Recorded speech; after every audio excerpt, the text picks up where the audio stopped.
Au commencement du combat, il n'y avait pas de bruit, seulement des pensées, des ombres qui chuchotaient « Tu vas tomber, tu n'y arriveras jamais ».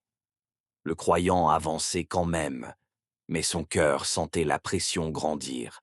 Il y eut des jours où il se demandait « Pourquoi maintenant ?» Pourquoi la tentation arrive au pire moment? Pourquoi la peur revient sans cesse? Pourquoi la confusion s'installe quand je veux prier? Mais au lieu de fuir, il s'arrêta. Il se rappela que ce combat n'est pas contre la chair, ni contre des personnes.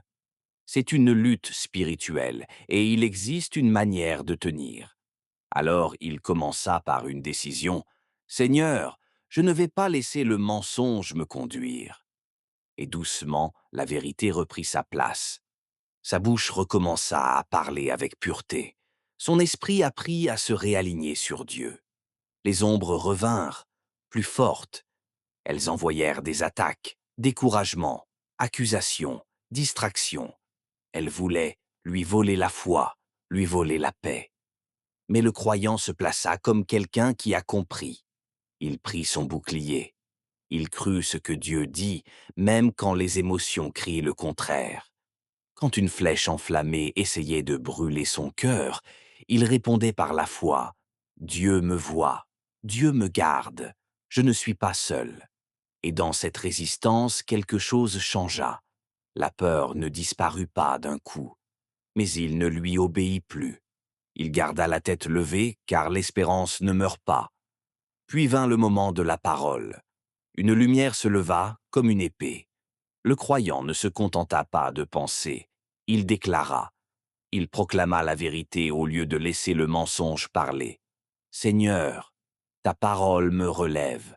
Ta lumière guide mes pas. » Et chaque fois que l'ombre essayait de reprendre le dessus, la parole devenait plus forte.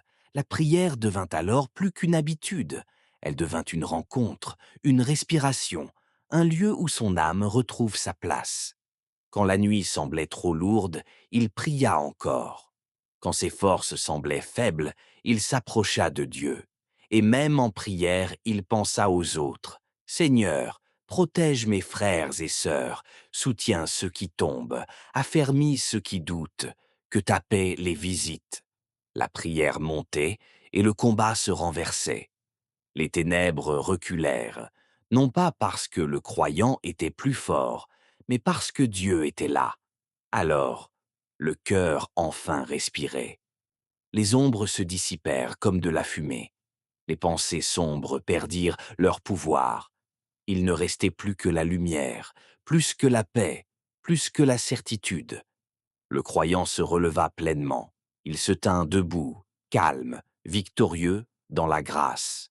Et au lieu de regarder en arrière avec peur, il regarda vers Dieu, et il déclara, avec foi, avec amour et avec reconnaissance, « J'ai la victoire grâce à toi, Seigneur. » Car même dans le combat, Dieu construit une foi plus profonde, et ce que l'ombre voulait casser, Dieu l'a transformé en victoire.